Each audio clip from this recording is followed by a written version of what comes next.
Yo, what is good, YouTube? Welcome back to another JC2K video. In today's video, we are going to be ranking the top 10 best attainable cards in NBA 2K26 MyTEAM right now. Before we hop into the video, if you haven't already, make sure you hit that subscribe button. Help me push towards the 50,000 subscriber mark on the channel. I upload every single day, multiple videos a day. Would really appreciate it if y'all do subscribe. Without further ado, let's get into it. As always, what I consider attainable is sub 500,000 MT. That's generally what I would consider attainable. Now, I think that is a relative term. I think some people may consider a little more than that attainable. Some people might consider it a little less, but that's around what I consider attainable. And I think we got a good list here of some of the better bigs, or some of the better cards in the game, especially guys that you can get that are affordable. So before we hop into, if you haven't already, make sure you hit that subscribe button. Help me push towards the 50,000 subscriber mark. I upload every day, multiple videos a day. Would really appreciate it if y'all do subscribe. Without further ado, let's get into it. Number 10 is going to be Zach LaVine, because honestly, defensively, he's not that ridiculous. And offensively, he's an unbelievable slasher. He's got solid but not insane movement and a good but not absolutely amazing jump shot. He's a great slasher. He's a solid shooter. I'd say he's a very good shooter. He's got great shooting stats and badges. His shot's just not like unbelievably fast. It's very smooth, very easy, very consistent, but I wouldn't say it's crazy quick. His sigs are good, not ridiculous. Defensively, kind of the same. Holds his own, but not amazing. He is only 6'5", so he's not a huge defender.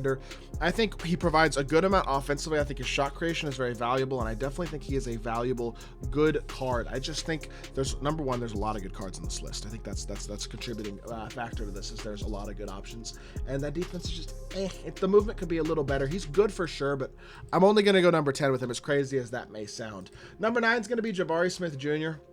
Really good pick and pop power forward, 6'11" and 7'3" wingspan. Very nice jumper.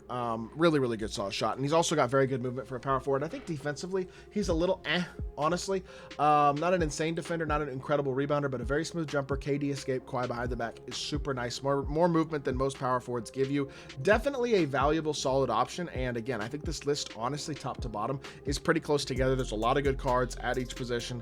Jabari's still a very solid option. A lot of people honestly seem to like him more than even I do. I think he's very good. I think he's worth a top 10 spot. Some people probably would have him top 5. I think you could make that argument if you wanted to, if you really value that movement ability at the power forward position especially.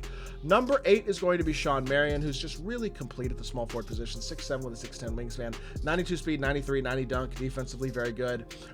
Great finisher, great defender, offset shot and lightning launch as well. Very well-rounded card, which is super nice. His jumper's fast and smooth. He's got Trey escape. He's got Vince dragback, so he's got even a little bit of movement as well, which is also a plus. I think he's a very solid option. I think he's a guy who has been good for a while and still is. Just a really nice, affordable, well, not like insanely cheap, but definitely a pretty affordable small forward. He's a really good card, and I think, again, it definitely deserves to be on this list. Number 7 is going to be Anthony Black, who is... I like this card a lot. I think he's a very well-rounded PG. He's very good defensively. He's got a 90 speed, 88 solid finisher. I wish the finishing was a little better. He's a very solid slasher in real life. I feel like he probably should add 85 or maybe even closer to 90 driving dunk, but very solid defender, great defensive hoffs, which is a big plus. Hoff set shot as well. Great size at point guard at 6'7" with a big player build. Jumper is pretty good. I wouldn't say it's insane, but it's solid. Movement, kind of same story. It's not amazing, but it's not horrible. Just a very well-rounded card, though, with really good size to point guard position. The defensive badges are a huge plus. I think he's a very good card. I think he has a lot of value, and I think he deserves to be in the top 10 as well. Number 6 is going to be Grant Hill, who is 6'8" with Kemba escape and a very solid jumper. People don't love his shot. I personally like it a lot. I don't know. Some people aren't a huge fan of it. I personally find it very solid. I think defensively, he's a stud. I think he's very well-rounded at 6'8". I like how well-rounded his stats are and his badges. 95 dunk, 93 speed. Really good all-around card. A guy who I think is definitely a little bit underappreciated at the shooting guard position at this point. I've heard people recently, like, they don't like his jumper that much and stuff. Every time I play against him, that's not something that I ever really feel like is a big issue for him. He's a very good card. I think he does a lot of things well. And again, a pretty affordable shooting guard. Can get him under 200,000 MT pretty easily. Definitely a really nice option, especially with how well-rounded he really is. Number 5 is going to be the new Jaden McDaniels card that just dropped this past weekend in the Season 4 rewards. Such a good small forward. I know he has basic sigs. He's 6'9", 7-foot wingspan, very good player build, elite slasher with great dunk animations, elite shooter with great shooting badges, and a great defender too. A very well-rounded, very good card. I understand basic sigs obviously isn't great, but he's got a great jumper, great dunks, and great defense, and great size. I think he plays his role at the small forward position perfectly. Yes, he's not going to be the best off the dribble creator, but he's going to be a great run around and dunk or run off the screen, stop and pop. And that's kind of all you need him to do on the offensive end of the court anyway. And defensively, he's an elite level lock. He's a really good card. I think he's the best attainable small forward in all honesty right now in my team. He's a great card. Number 4 is going to be Chris Bosh, who is also, again, very good. Season 2 level 40, one of the best level 40 cards we've gotten in a while in my team. He's had really good longevity as well, which is a big W. He's 6'11 with a 7'3 wingspan, 93, 92 interior. I know the lower steal and block rating feels like an issue. I just don't, when I play with him, feel like it causes me issues. He's a great finisher.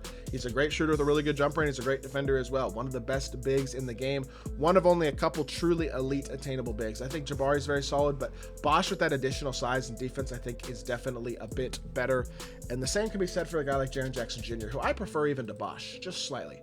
Feel like he plays a little more defense. Feel like his jumper is incredibly consistent. He's got great speed, a solid 3-ball rating, very solid finisher, really well-rounded card. Definitely an elite level big still in my team, a guy who absolutely holds his own at a high level still and is worth running without a doubt. At the big man spot, if you're needing a power forward especially, is where he's really going to thrive. But I think he can play the center position at a high level too, and I think he's a very good card regardless of where you need him. The only flaw I would say about Jaren is that center, he does sometimes feel kind of small at this point. If you're looking for something to criticize, that's the thing that I think it would be. But he's a very good card. He does a lot of things really well, and I think he deserves to be the top 3. Number 2, Dyson Daniels. Love the defense, love the release.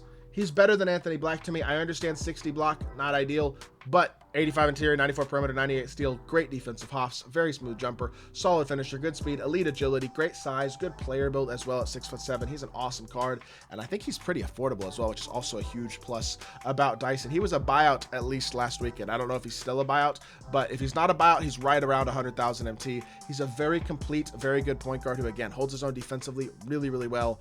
Just a great card who I highly recommend. And again, I love his jumper. Again, it's on quick, and I think it's super smooth and easy. That's also a huge plus for this card, is how good he is as a shooter. Probably the main reason he's a few spots above a guy like Anthony Black. But the number 1 card on this list, call me a crazy person, I think Russell Westbrook is the best attainable card in the game right now. I really do. He is that good at the point guard position.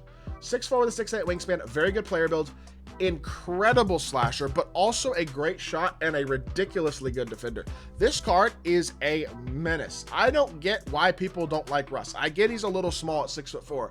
His stats and badges are unbelievable, and he's got a great jumper, good movement, and incredible slashing ability as well. He is such a good card. I think he is a top 5 point guard in the game right now, without a doubt, and honestly, maybe even a little higher than that. That being said, if you want more defense, you got a guy like Dyson at the point guard position too. I will say, PG especially, Russ, Dyson, Black, LaVine, a lot of good attainable point guards right now. We need more attainable bigs though. That's what we really need. I'm hoping we get a couple of centers here in the near future with some real size, 7 foot, 7'1", 7'2", that are really good. Because right now, the best like legit centers that people are running are guys like Khalil Ware, Maxime Reynaud, Ryan Kalkbrenner. Really cheap, like amethysts. We need some better bigs, 100%. That's the one thing I will say about the attainable positions right now. But with that being said, y'all let me know what y'all think of this list in the comment section down below. I hope y'all did enjoy the video. If you did, make sure you hit that like button, leave a comment, and subscribe. I will be back with more 2K content very soon. I appreciate y'all. Peace.